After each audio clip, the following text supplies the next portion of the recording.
motherhood. I don't even think I know what to expect. Get out. Am I psycho? I don't know. I'm losing it. Constant. She's going to get sick of me.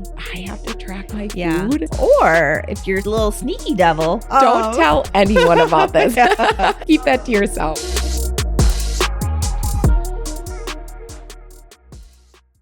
The first baby is just like a really big shift of a lot of new and exciting, but also unknown and hard in some ways because you've never done it before, but easy in some ways because you only have that thing to focus on. So yeah, I love it. I'm excited for you. It's coming soon. The big thing with this season and transitioning from birth to postpartum for us specifically is just having a plan, protocol somewhat in place, but also doing exactly what you've been doing and just adapting based on what's happening, how you're feeling, and all of those things. So I want to dive into a little bit of what that'll look like postpartum together.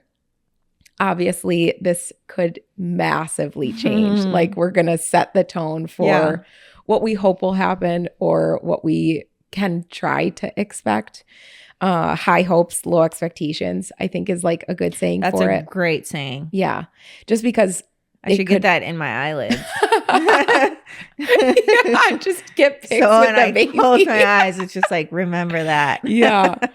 And so specifically for us, we have a couple pillars that we're just setting in place. And it's not so much about, like we've been saying throughout the entirety of this series, it's not about perfection or following through exactly as we said it, but really just adapting and figuring out what you need in that season. But we're trying to come up with things that are just going to make decisions easier and action easier as much as we can. Yeah. Right. Like it's going to be a very hard new season in some ways and also very good and exciting in others. Yeah. So at the same time. Yeah. So the first thing for sure is just decision fatigue and decision making as a whole. Just making as much plan as we can when it comes to bumpers, like placing bumpers. Yeah. And just eliminating, we talked in one of the previous episodes of just how important it is with her meal planning and having frozen options. And I think one of the really cool things that you've been doing throughout the process of us working together is being so intentional with just automating a lot of decisions where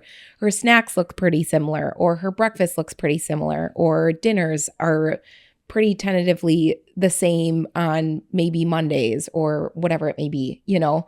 So having the automation part in there makes it a lot easier because it's just a part of her lifestyle. So it's not going to feel so weird if she would have started with me after the fact, after she gave birth. And then we're just trying to figure out and navigate, what does that need to look like now? Like, am I eating enough? Do I need to change portion sizing? And all the questions that come with that. So that's a huge thing that you probably are going to be kind of really glad that we did work on. I mean, even just like the fiber component, when I think about that, before it felt so overwhelming to try and hit that. And now I go into the day knowing if I have this particular snack, we're set. There's a 99% chance that I'm going to hit my fiber goal for the day. So then it's just like, whoop, okay, have the snack. We're good. Yeah. Yeah. Just assessing as we go her capacity and how can we eliminate as much overwhelm as possible is going to be our theme. For sure. Yeah. It's going to be such a rewarding thing on the tail end of it. Yeah. Because it's just going to help a lot. One thing at a time. Going off of that too, nutrition will be obviously something to consider as we step into the postpartum season. And I sent her some ideas before this of like, hey, what are you kind of feeling when it comes to this area specifically? Right now, we have the intention of tracking 5 out of 7 days a week. She's been crushing that and just adjusting based on how she's feeling. If her step count is way high one day, I was like, hey, that's fine that your calories were a little bit higher because you probably need more calories with that. Going into postpartum, I tossed some ideas her way and she was like, well, what about this? Yeah. Again, the collaborative effort is so important. And so one thing that she mentioned that could be easier than tracking is just taking photos. And 2 parts to that could be really beneficial to you. I think for this part of just eliminating guesswork, but also going off of the basis of automation, is taking photos of your food just as a form of accountability. Mm-hmm. It's not so much, hey, I have to be eating X, Y, and Z, but if we have some sort of self-check, it makes it easier to just stay on track in some way, shape, or form. Do I expect her to take photos of every single snack when she's up at 2 a.m. and brain fog and has had a half hour of sleep? No. And she's also going to need those extra calories with breastfeeding. Mm-hmm. So but taking photos, or if we're going out to eat, using AI to kind of write up an estimate of, hey, how many calories does this contain, or things that way. Pictures can really go a long way. It's not so much a step back from tracking.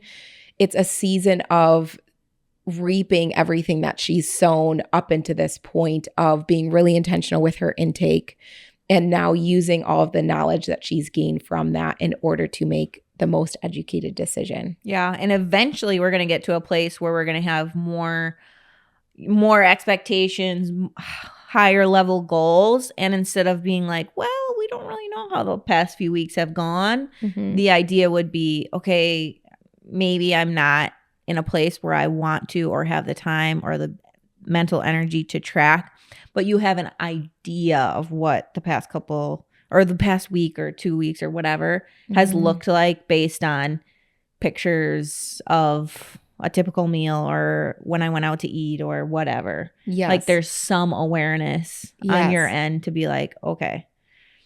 Even the amount of time that we've spent together, I'm able to gather a lot of information from just like one day. You know, if she tracks breakfast or takes photos, breakfast and lunch one day, and then photos, dinner and snacks on a different day, I can gain a lot of information from what the numbers are, you know, and I can literally just be like, hey, let's pull this out or add this in or adjust this slightly or throw this in your snack too, just so that we have kind of all of our bases covered. But it's really just about kind of staying on top of it and just maintaining everything that you have been versus having to add so much new in now on top of a really new season. So that I think will be really solid, and I think an easy way to just hold yourself accountable with nutrition specifically without feeling like I have to track my food in the midst of all this. Or if you're a little sneaky devil, the 2 days that you track look great. The other 5 in the trash. Yeah. So it helps be like, okay, let's lower the resistance to that habit, but then have it sprinkled in more throughout the week so that you actually have more awareness and not less. Yes. And we can chat through, we'll be doing another episode postpartum with her, 1 or 2, where we'll dive into how you're feeling as time goes on, and if we introduce tracking back in and when and what that looks like with having a newborn and all of those details. It's going to be a constant collaborative effort just to make sure that she's feeling. She's going to get sick of me. Or vice versa. Or be like, I haven't heard from you. Are you alive? Okay? For sure, that part. Moving will be big. Obviously, the whole bounce back mentality, but also just, I think with your high level of drivenness and that'll be interesting. Yeah, you're high achieving, you know, and I think assessing the part where, hey, a walk today is a win, or like taking a shower is a win, and counting those things rather than focusing on getting back into the gym. That was a conversation I also had recently with a friend of mine, or just about the healing process postpartum and how different moms are with that, and how some people just rest for a good 5 days, lay in bed, don't do anything to try and help with the healing process after the fact, where some people try and dive back in and then kind of shoot themselves in the foot by getting back too quick. So too much of any one thing is never a good thing. Good. Yeah. So that'll be something to consider also with the baby Breech. If she doesn't flip, then we're considering the timeline of getting back to things or normalcy will be extended a little bit. And then also the healing process that comes with that would also look different with movement. Yeah. If we're doing C-section versus more natural. Yeah, it'll be a night and day of what that looks like. Yeah. So it'll be really interesting. Yes. Do you have any hopes, expectations, or concerns in that area at all? Actually, I don't right now, because I know that it is something that is so up in the air, and I can't even conceptualize what a day might look like with a newborn and what her personality or her needs are going to be, what mine will be. All I can tell you is that I've spent many winter months pregnant dreaming of going on a walk in the sunshine outside with her. So I'm thrilled and can't wait for that. Assuming all the steppies. Assuming I feel good and, so yeah, no, not really. I'm just open to taking it as it comes. Yeah. That's good. Yeah. Good perspective. Gotta be flexible. Otherwise you'll be miserable. So yeah. The next part that we are not going to be optimizing at all, because that would be impossible and such a lie, is sleep. But we will be trying to manage it as best as we can, and or just have awareness around it, I guess. Yeah. Or what you're doing now, even where it's trying to get as much as possible, like when your sleep's disrupted or whatever, trusting or relying on other people to come in and take care of her and taking a nap if you need it. Yeah. You have like such an army of people behind you, so I'm sure that that's good too. Yeah. On the sleep topic though, share with us what you're thinking sleep training wise, and what your thoughts are on that. I don't have many yet. If you were to ask my husband, he'll say, well, you just put them in their crib and they gotta, not figure it out, but kinda. Yeah, but kinda. So I think he's a little bit more, let's sleep train when the time comes. I spent a long time in bed with my parents, so like I definitely co-slept. So I don't think either of us know what the heck is actually going to happen. Do either of you feel strongly against the other? I don't think so. And the thing about my husband is he is blissfully ignorant as to what any of this is going to look like. So he's got very strong opinions sometimes without having any context of what is going on. So I'm like, we should just have these conversations between us two until she's here, because you're going to sound crazy, boy. Don't tell anyone about this. Keep that to yourself. So she'll definitely will have a bassinet in my bedside. I am going to be breastfeeding. What that's going to look like as she gets older, I don't know. Yeah. I mean, I have close friends who are moms that it is way more convenient to just have the kid in bed because they sleep better, so I sleep better. But then if you take those, they're like, okay, if I just take a weekend and sleep train them, they'll enjoy their crib. I will get I'll get a good sleep. But you're so tired. The thought of not sleeping for an entire weekend is so heavy. So they push it off, or they sleep train them and then they go through a regression again. So who's to say? Tips. Give me some tips in the comments. Yeah. I don't know. I don't think I have expectations.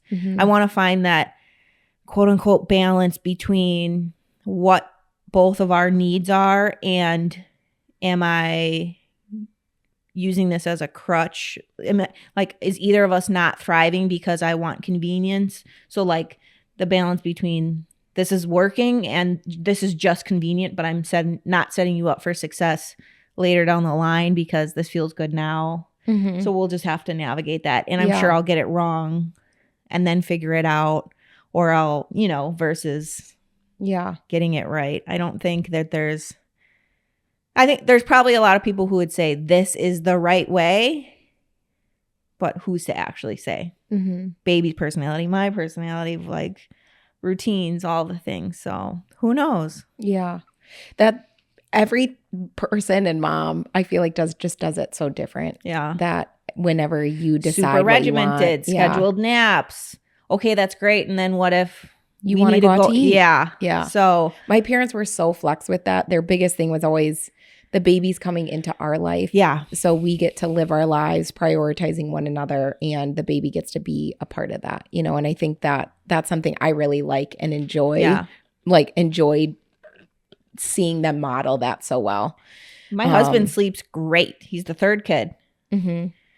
he had to get put in the car, whether it was nap time or not, because kids had to be picked up from school or taken to practice or whatever. Yeah. He can sleep if it's light out. He can sleep if it's noisy out. But then like his older sister, firstborn, who house was quiet, don't vacuum while the baby's sleeping, dark room. She needs earplugs, eye shade, like very high maintenance sleeper. Yeah. Like literally can't sleep. And I'm the baby, which is weird. Maybe it is like nature nurture then, but that's funny. Yeah, so, I'm like 2 noisemakers, ideally. Blackout curtains, cold room. Otherwise you just can't sleep. Yeah. No, I love that. Yeah, okay, the last part is really just like mindset. I think that that's a big thing with, maybe not, but for some people, just your shift in identity and into motherhood and all the thoughts that come with that, the bouncing back, the all or nothing perspective. And I think our theme going into this upcoming season is just to keep you as grounded as possible. I obviously can't control what happens with you, and neither really can you based on what's going on with your body. But we can try and keep you grounded when thoughts do come up or anything and everything in between, you know, and being so proactive in this current season will definitely set you up or set you apart in that, hopefully. We'll find out. Yeah. But what do you feel like, what are you anticipating to be the hardest part postpartum wise? And then what are you anticipating to be the hardest part of motherhood as a whole? I am anticipating the hardest part of postpartum to be my mind. My hormones are cuckoo crazy. So my mind's all over the place. I haven't slept maybe. And my husband, I'm losing it. Yeah. No, I'm kidding. I have this baby to take care of, which is going to be amazing, but also like, oh my God, I'm so tired. And like what's going on with my hormones and my thoughts and what. And then my husband is very driven, very much sees himself as the provider, has a very demanding family business. He's not a sit still and relax kind of a guy.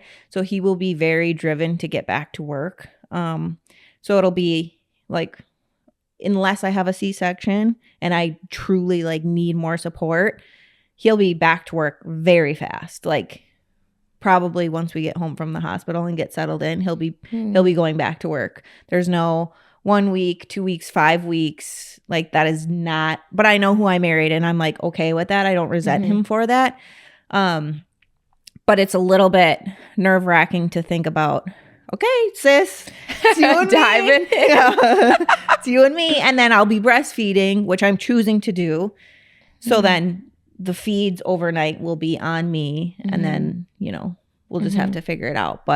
And it might not be a problem whatsoever. You know, people say there's only so much the guy can do in the beginning anyway. Yeah. It's more just the support for you. So that, and then like the whole shift in hormones, mindset, thoughts, whatever, just being able to manage and control those the best that I can, knowing that I'm going to be really tired and figuring things out for the first time. Asking for help, I'm not really good at that. Who does that? I'm really not good at that.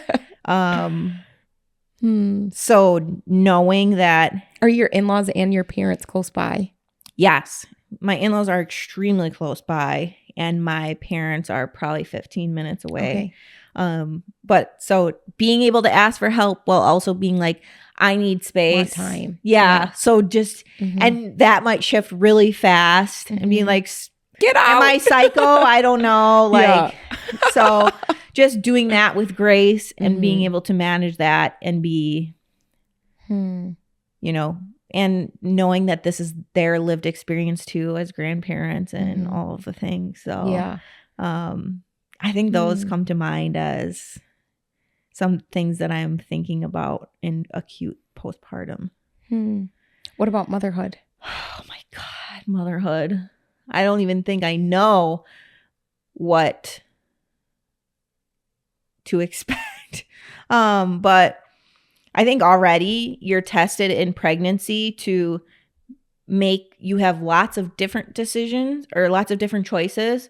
and you just have to choose whatever you think is best. And there's people on this side who are going to say this is best. There's people on this side who are going to say this is best. But you have your own individual life, body, baby, that you have to say,